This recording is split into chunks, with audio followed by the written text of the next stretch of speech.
to work with a formulation that I have been teasing you about. We're going to make our first solution, simple solution formula. Now we've been making solution formulations forever.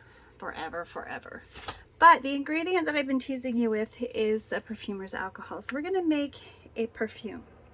Now perfumes and colognes are slightly different. Perfumes are in general about 75% solvent and 25% fragrance. Now colognes are different, and we're going to be making a cologne as well, but the perfume we're going to make today is just like making one of our glycerites. So it's a solvent and active formulation that works on a number of different applications. And for perfumes, it is the same basic amounts as what you'll find in the glycerites, which are also awesome. Now, one thing that we're going to do with this is we're going to make a perfume. Yes. After that, we're going to take it in another direction. So I'm going to make a little more than what I need for my perfume. Now, one of the things you need to take into consideration is what kind of bottle do you want? Now, I found this beautiful bottle on Amazon, and this is what's going to have my black currant, red currant fragrance. And I have been really excited about this for a while. So we're going to make the blend first. And in addition to red currant notes and perfumery notes that my red currant fragrance has, I want sugary, bright,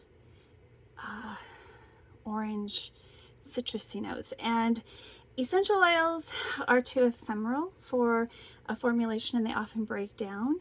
And so I've decided to pick my favorite orange fragrance oil, which is a dupe from Bath & Body Works called Satsuma. So Voyager makes a good one, or they carry a good one. So we're going to start with that, and that's going to be the base for this fragrance. Now, I want that to be, because citrus notes hit your nose first. We also need some deep musky notes, and from that we're going to get our black currant scents. So we're going to bring this up to 20. And I'm having trouble pouring into this bottle. And there we go. So that's perfect. That's exactly what I wanted. So we're going to set that aside. So having said that, we're going to need 75% of solvent. Now the solvent we're going to use, of course, is perfumer's alcohol. Now I've shown you that a couple of weeks ago in a Mailbox Minute, and I get mine from Botanic Universe. It's a perfumery alcohol SDA 40B. So if you want to get perfumery alcohol, you need it in order to make perfume. All right. All right, so we're going to actually increase the amount of the black currant in this one. So we've got 25 grams, and then we're going to have 75 grams of our perfumer's alcohol. So let's just measure out the 75 grams.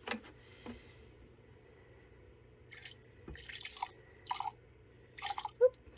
So I splash it everywhere.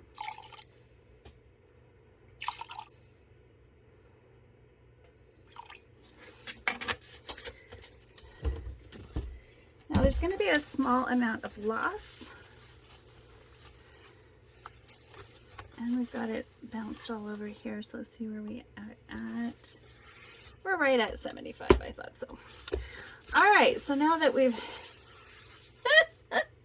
cleansed everything with our measurement of our solvent, there's a step that isn't ever mentioned in any of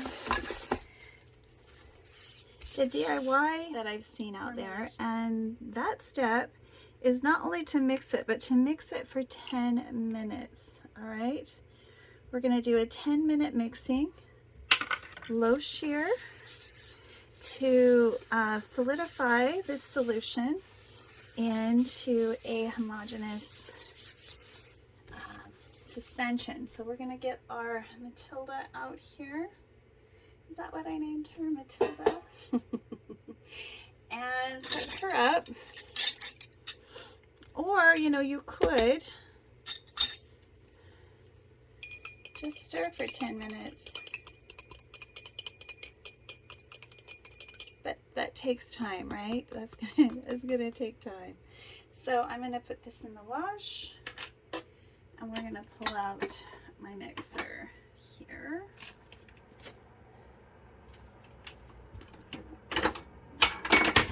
You could also use a low shear mixer.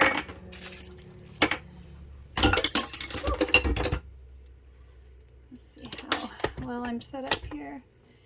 I can do this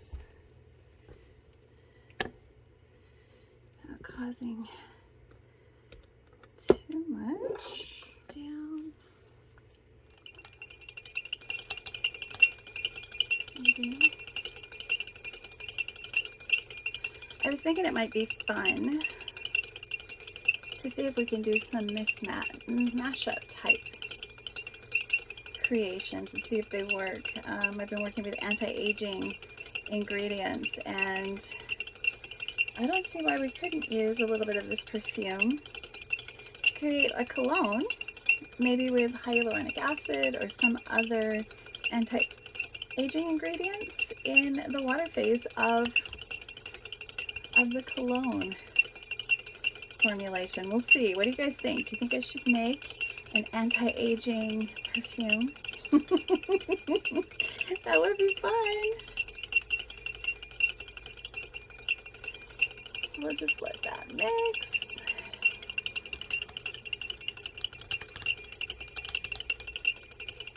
Hopefully you see that working.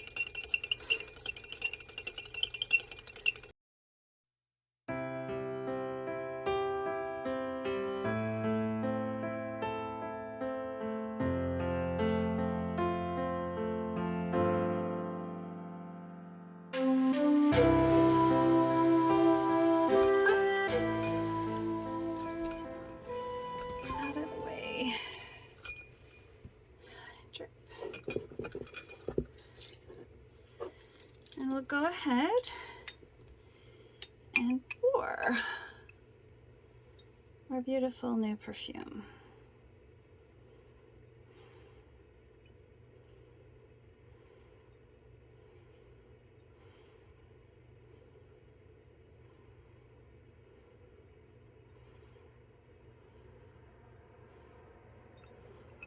And there we go.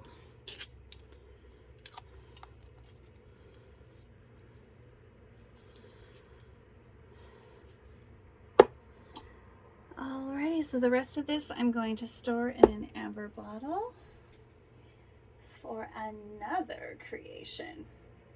Alright, if you enjoyed this, please click like and subscribe. And if you want to learn to make your own perfume, it just takes a little time, a very little time, but you'll end up with a perfect solution. Enjoyed this, please click like and subscribe, and come on back to my soapy kitchen and cosmetic creation and food kitchen anytime. Bye for now.